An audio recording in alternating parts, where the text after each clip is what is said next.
Everyone, welcome to commerce tutorial. मैं हूं आपकी अपनी होस्ट। आज हम स्टार्ट करने जा रहे हैं +2 की इंडियन इकोनॉमी का second chapter 5 year plans in India, goals and achievement. सबसे पहला हमारा टॉपिक है इकोनॉमिक प्लानिंग।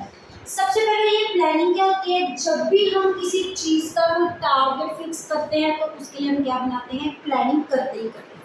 तो ये प्लानिंग क्या होता है? इसमें सिर्फ टारगेट्स, हमारे गोल्स नहीं बताए जाते, बल्कि उन गोल्स को अचीव करने के लिए हमने कौन कौन सी पॉलिसीज बनानी है। पॉलिसीज मतलब कौन कौन से हम स्टेप्स उठाने हैं ताकि हम जो अपने डिसाइड किए हुए गोल्स है, प्रिस्क्राइब्ड गोल्स है, उनको क्या कर सके? अचीव कर सके। इसी को क्या बोलते हैं? प्लानिंग। और इसमें ना क्या है, हमारा साथ में क्या वर्ड अटैच हो चुका है? इकोनॉमी। इकोनॉमी क्या होता है? जब हम पूरी इकोनॉमी के लेवल पे, पूरी इकोनॉमी पे लेवल पे प्लानिंग करते हैं, पूरी इंडिया के लेवल पे कोई भी गोल सेट करते हैं, जैसे कि हमारा मोस्ट इंपॉर्टेंट गोल क्या होता है? To increase the GDP, to increase the national income, to increase the employment. तो ये क्या बन जाती है? हमारी प्लानिंग। अब उस गोल्स को अचीव करने के लिए इसमें सिर्फ प्लानिंग, टारगेट नहीं सेट किया जाता, उनको अचीव करने के लिए हमने कौन सी पॉलिसीज, कौन से प्रोसीजर अडॉप्ट करने हैं, वो भी इनमें क्या होते हैं? इंक्लूड होते हैं। जैसे कि अगर हम प्रॉपरली इकोनॉमिक की वर्डिंग देखें तो क्या लिखा हुआ है? It refers to target. Target का मतलब क्या होता है? हमारे goals and specify the programmes and policies. Policy and programmes क्या है? वो स्टेप्स हैं, वो प्रोसीजर है जिनकी हेल्प से टू अचीव दीज गोल्स, इन गोल्स को अचीव करने के लिए। अब 2 टाइप्स के गोल्स होते हैं, एक होता है मेन गोल, एक होता है हमारे स्पोर्टिंग गोल्स। जो मेन गोल होता है वो हमारा कौन होगा? जो मेन हमारा टारगेट हमने क्या कर दिया? फिक्स कर दिया। लेकिन उन गोल्स को अचीव करने के लिए जितने पॉलिसी एंड प्रोसीजर बनाते हैं वो क्या होते हैं? Sporting goals. ये स्पोर्टिंग गोल्स का एम क्या होता है? To achieve the main goal. इसके बिना अचीव नहीं किया जाता। तो अगर वही हम काम को छोटे छोटे पार्ट्स में डिवाइड करके करेंगे वो इजीली हो जाएगा। अगर पूरा कॉम्प्रिहेंसिव करने की कोशिश करेंगे तो वो अचीव करना पॉसिबल नहीं है। मेरी क्यों की जाती है प्लानिंग? क्योंकि हमारे जो रिसोर्सेज होते हैं वो क्या होते हैं? Star resources. स्टार मीन्स वो resources, it means to be limited होते हैं, प्लस इनके कौन से यूजेस होते हैं? हमारे अल्टरनेटिव यूजेस होते हैं। और मेन जो हमारा गोल है क्या है? एक तो हमारी इकोनॉमिक वेलफेयर, दूसरा हमारा है सोशल वेलफेयर। इकोनॉमिक में क्या रहता है? वो चीजें, गोल्स जिसको हम मनी की फॉर्म में मेजर कर सकते हैं। जीडीपी इंक्रीज करना, हमारे पॉपुलेशन को कंट्रोल में करना, एम्प्लॉयमेंट इंक्रीज करना, पॉवर्टी डिक्रीज करना, ये हमारे सारे क्या होते हैं? इकोनॉमिक। और सोशल गोल्स होते हैं जो हमारे हेल्थ के साथ रिलेटेड होते हैं। हमारा स्टैंडर्ड ऑफ लिविंग इंक्रीज करना, हेल्थ प्रोवाइड करना, मेडिकल फैसिलिटीज इंक्रीज करना, ड्रिंकिंग वाटर इंक्रीज करना, जो कि हमारी हम बोल सकते हैं, हमने लास्ट सेशन में देखा था, जो हमारे HRD ह्यूमन रिसोर्सेज डेवलपमेंट के इंडेक्स के साथ रिलेटेड। उन गोल्स को क्या बोलते हैं? हम अपने सोशल वेलफेयर के गोल्स। अभी economic planning first time install की थी 1950 में इंस्टॉल की थी, अंडर द प्लानिंग कमीशन ने इसको किया था। और उस टाइम पे जो हमारे प्रेसिडेंट थे वो क्या थे? पंडित जवाहरलाल नेहरू थे। उन्होंने सोचा था कि हमारी इंडिया के जो तीनों सेक्टर्स है वो पूरी वे से क्या हो चुके हैं? डिस्ट्रॉय हो चुके हैं ब्रिटिशर्स के कारण। On the day of independence हमने लास्ट सेशन में देखा था, that is our agriculture sector, industrial sector and trade sector. उन्होंने deindustrialization policy, drain of wealth policies के कारण हमारी इंडिया की इकोनॉमी को टोटल खत्म कर दिया था। फिर इंडिया को इंडिपेंडेंस मिली 1947 के बाद। फिर जवाहरलाल नेहरू जी ने देखा कि हमारी इंडिया में इकोनॉमिक प्लानिंग बहुत ज़्यादा जरूरी है, जिसमें पूरे इकोनॉमी में क्या बनाए गए थे? 5 ईयर्स प्लान बनाए गए थे। इकोनॉमी को इकोनॉमिक प्लानिंग ये नहीं कि इकट्ठी बना दी थी, अलग अलग इनको 5 ईयर्स प्लान में कन्वर्ट किया गया था। और अलग अलग जो प्लान में उनका मोटो अलग अलग रखा था। किसी 5 ईयर प्लान में फर्स्ट में एग्रीकल्चर पे ऊपर टेक इनटू अकाउंट किया गया था, सेकंड में इंडस्ट्री को टेक इनटू अकाउंट किया गया था, फिर टर्शियरी सेक्टर को टेक इनटू अकाउंट किया था, ताकि हमारे सारे सेक्टर्स की ग्रोथ हो सके। एक टाइम में एक ही पार्ट पे क्या किया गया था? फोकस किया गया था। और ये इकोनॉमिक प्लानिंग उन्होंने स्टार्ट की थी उस टाइम पे, हम under the chairmanship of professor Mahalanobis थी। उसके बाद प्लानिंग कमीशन को अबोलिश कर दिया था 2015 फेब में, और इसको एक नए नाम के साथ रिप्लेस कर दिया था, दैट इज निटी। निटी जो कि हमारी फुल फॉर्म क्या है? National institute for transforming the India. जिसका मेन मोटो क्या था, हमारी जीडीपी को क्या करना, इंक्रीज करना। और इसको हमारी स्टेट और सेंट्रल गवर्नमेंट के 7 शेड्यूल के कंक्रीट लिस्ट में क्या गया था, इसको मेन पॉइंट दिया गया था। कंक्रीट लिस्ट कौन सी होती है, जिसमें दोनों ही गवर्नमेंट्स में पूरा ध्यान देना होता है, यानी कि वो रिस्पॉन्सिबिलिटी सिर्फ सेंट्रल गवर्नमेंट की थी या अकेली स्टेट गवर्नमेंट की थी, दोनों ही सेंट्रल और स्टेट गवर्नमेंट दोनों की उसने take into account responsibility fix की थी। और उसके बाद जैसे हमारा जो 1950 में इसको क्या गया था, प्लानिंग कमीशन को एस्टेब्लिश किया गया था। और फर्स्ट हमारा जो 5 ईयर प्लान था कब स्टार्ट हुआ था, फर्स्ट अप्रैल 1951 से लेके 31 मार्च 1956, जिसका मेन मोटो था हमारा जो बैकवर्ड एग्रीकल्चर स्टेटनेट सेक्टर बन गया था, उसको क्या करना था, इंप्लीमेंट करना। सेकंड 5 ईयर प्लान इसके साथ ही साथ स्टार्ट हो गया था, जहाँ पे ये खत्म हुआ वहाँ पे हमारा सेकंड 5 ईयर प्लान स्टार्ट हो गया। फर्स्ट अप्रैल 1956 को स्टार्ट हुआ और ये जाके कंप्लीट कब हुआ, 31 मार्च 1960, जिसके ऊपर मेन एस्टेब्लिशमेंट किसको थी, हमारी इंडस्ट्रियल सेक्टर, जो कि हमारे ब्रिटिशर के आने के बाद कौन सी स्टेज में था, हमारे इन्फेंसी स्टेज में, मतलब जो अभी स्टार्टिंग की स्टेज में था। और जो थर्ड हमारा प्लान है वो कब स्टार्ट हुआ था, फर्स्ट अप्रैल 1961 टू 31 मार्च 1966, जिसका मेन मोटो क्या था, एम्प्लॉयमेंट अपॉर्चुनिटी। अब हमने एग्रीकल्चर सेक्टर भी एस्टेब्लिश कर दिया, इंडस्ट्रियल सेक्टर पे भी फोकस कर दिया। उसके बाद किसके ऊपर ध्यान देना है, हमने ज़्यादा एम्प्लॉयमेंट अपॉर्चुनिटीज किस पर, और इतनी फूड ग्रेड्स इंक्रीज करनी है कि हम क्या हो जाए, सेल्फ सफिशिएंट हो जाए, हमें किसी के ऊपर डिपेंड ना रहना।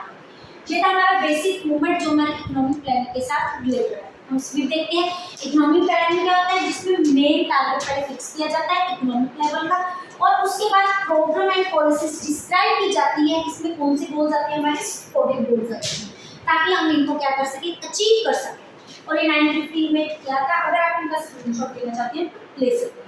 और अब हमारा 12th 5 ईयर प्लान जो था, लास्ट 5 ईयर प्लान था, जो कब स्टार्ट हुआ था, 1 अप्रैल 2012 से लेके 31 मार्च 2007, और जिसका मेन मोटो क्या था, हमारी इलेक्टोरेट का ग्रोथ, सारे सेक्टर की प्रॉपर क्या निकालना, ग्रोथ निकालना। अगर उसके बाद हमारा नेक्स्ट टॉपिक आता है इकोनॉमिक्स। हमारी इंडियन इकोनॉमी में कितने टाइप्स ऑफ इकोनॉमिक्स है, हमारे यहाँ पे 3 टाइप्स ऑफ इकोनॉमी है, capitalistic, socialistic and mixed. Capitalistic के नाम से क्लियर होता है, वो इकोनॉमी जो किसके हैंड्स में होती है, प्राइवेट लोगों के हैंड्स में होती है, उसको कौन सी इकोनॉमी बोलते हैं, कैपिटलिस्टिक इकोनॉमी। अब जो चीज प्राइवेट इंडिविजुअल के हैंड्स से, उसका मेन मोटिव क्या होता है, हमारा प्रॉफिट को इंक्रीज करना। और हम जब प्रॉफिट को इंक्रीज किया जाता है तो उसका मेन मोटो क्या होता है, customer is the king of market. तो इसलिए किस क्लास के ऊपर ध्यान दिया जाता था, सिर्फ रिच क्लास के ऊपर ध्यान दिया जाता था। प्राइसेस बहुत हाई रखी जाती थी, जो फैशन को डिमांड करते थे उसकी प्रोडक्शन की जाती थी, क्योंकि प्रॉफिट को हम क्या कर सके, इंक्रीज कर सके।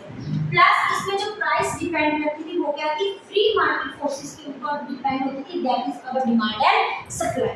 इसको बोलते हैं कैपिटलिस्टिक। और इसमें गवर्नमेंट का कोई भी इंटरफेरेंस नहीं है।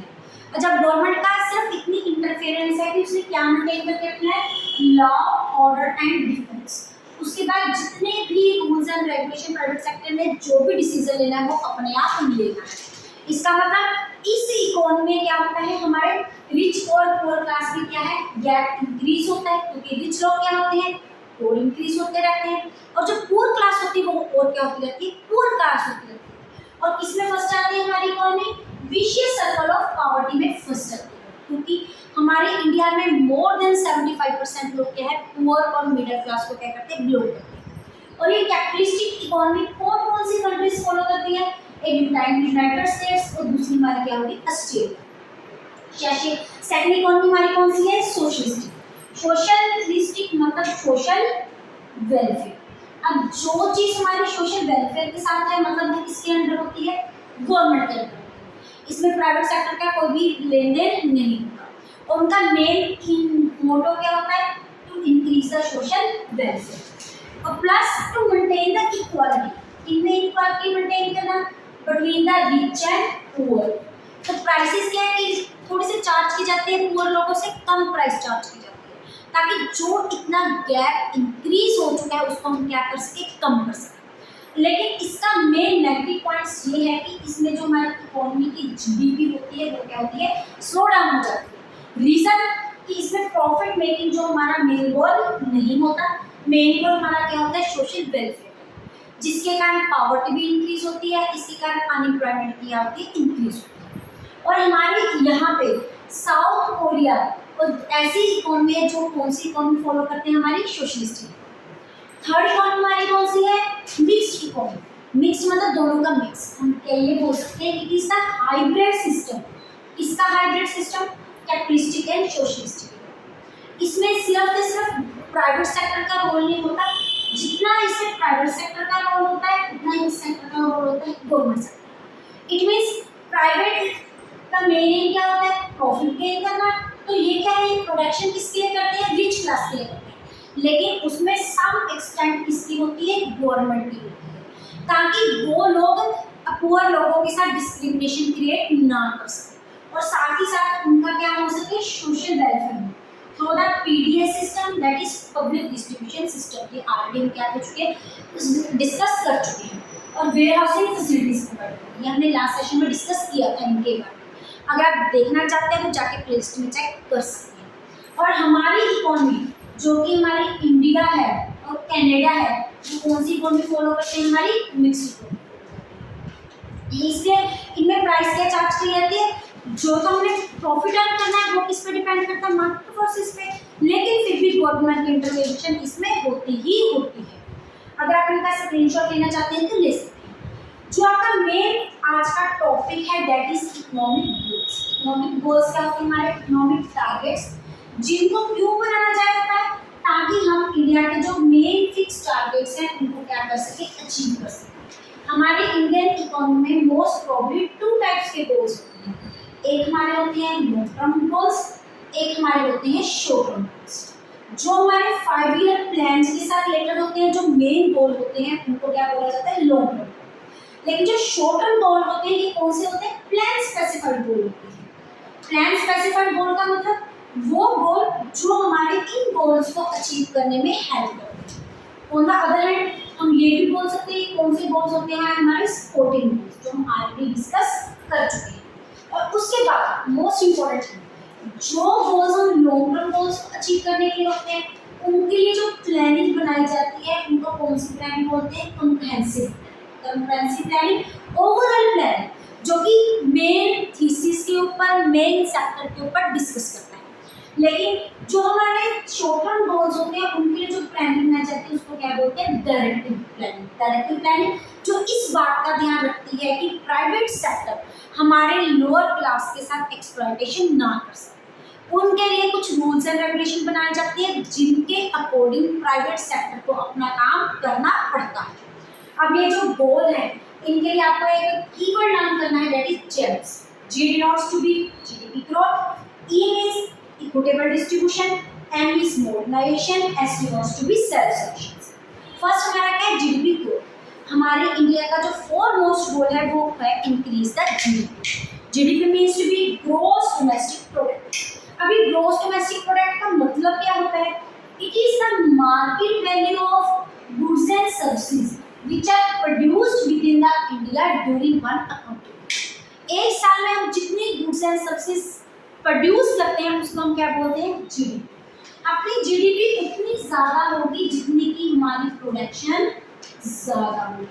ये ऑलरेडी हम नेशनल इनकम में कर चुके हैं, जो हमारे मैक्रो इकोनॉमिक्स के अंदर ये चैप्टर आता है। अब जीडीपी इंक्रीज करने के लिए 2 चीज़ें चाहिए, एक तो हमारे रिसोर्सेज इंक्रीज होना चाहिए। अब रिसोर्सेज में क्या आता है, all type natural resources, raw material, human beings, skill, knowledge, money, जिनके बिना हमारी प्रोडक्शन पॉसिबल नहीं है।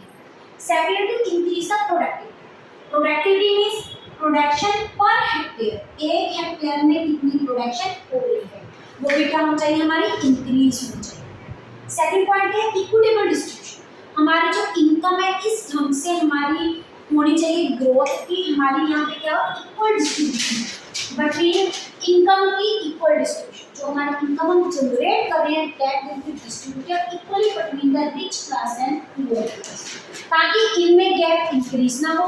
अगर इनमें गैप इंक्रीज हो गया तो हम कौन से सर्कल में फंस जाएंगे, विशियस सर्कल ऑफ पॉवर्टी, जिससे बाहर निकलना बहुत ज़्यादा मुश्किल हो जाएगा। उसके बाद इसमें 2 और यूनिट्स आते हैं, 2 टॉपिक्स आते हैं, equitable distribution and equal distribution. कई बार इनमें एमसीक्यूज आ जाते हैं, इनमें डिफरेंस। हमारे यहाँ पे एक टर्म है इक्वल डिस्ट्रीब्यूशन। इक्वल डिस्ट्रीब्यूशन क्या बोलती है कि हर पर्सन की सैलरी क्या होनी चाहिए, सेम होनी चाहिए, उसमें कोई भी डिफरेंस नहीं होना चाहिए।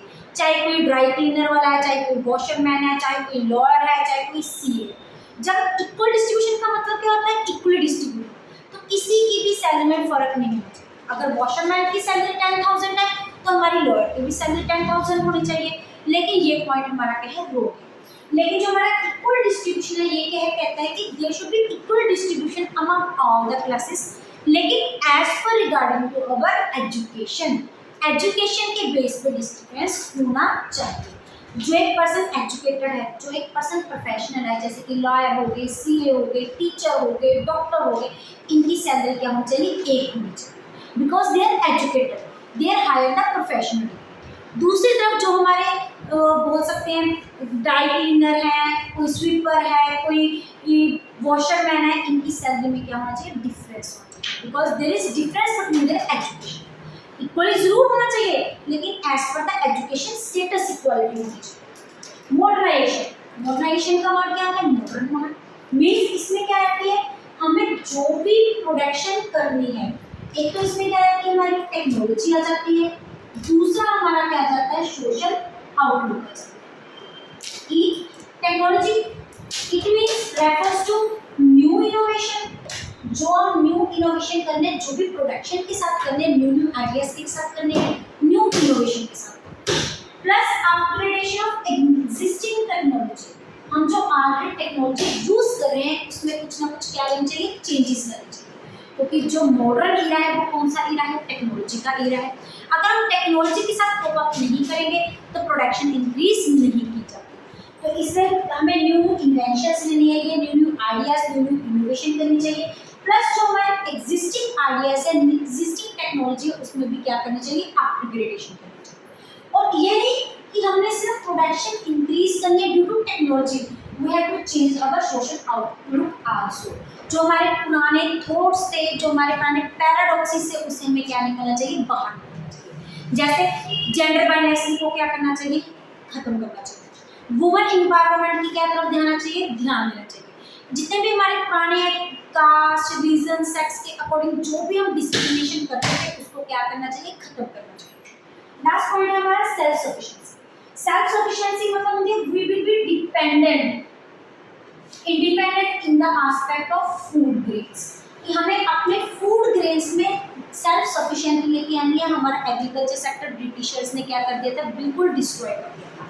We have to depend upon the Britain European countries for food grains. तो हमारा ये मोटो था, we have to produce the self sufficiency in food grains, हम किसी के ऊपर डिपेंड ना रहें। इसका मेन रीजन क्या था, 1965 में हमारे इंडिया और पाकिस्तान में क्या शुरू हुई थी, वॉर शुरू हुई थी। तो यूएसए ने हमारे ऊपर एक कंडीशन रखी थी कि आपको इंडिया को फूड ग्रेन्स प्रोवाइड नहीं किया जाएगा अगर इंडिया पाकिस्तान के साथ वॉर को नहीं रोके। तो firstly we have to stop the war.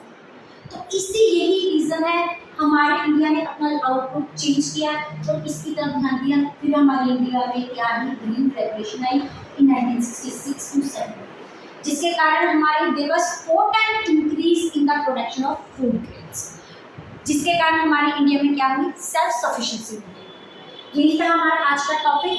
ये बहुत इंपॉर्टेंट टॉपिक है, अगर आप इनका स्क्रीनशॉट लेना चाहते हैं तो ले सकते हैं। वीडियो अच्छी लगे इसको लाइक करें, ज़्यादा से ज़्यादा शेयर करें, चैनल को सब्सक्राइब करना ना भूलें। Thank you, have a nice day.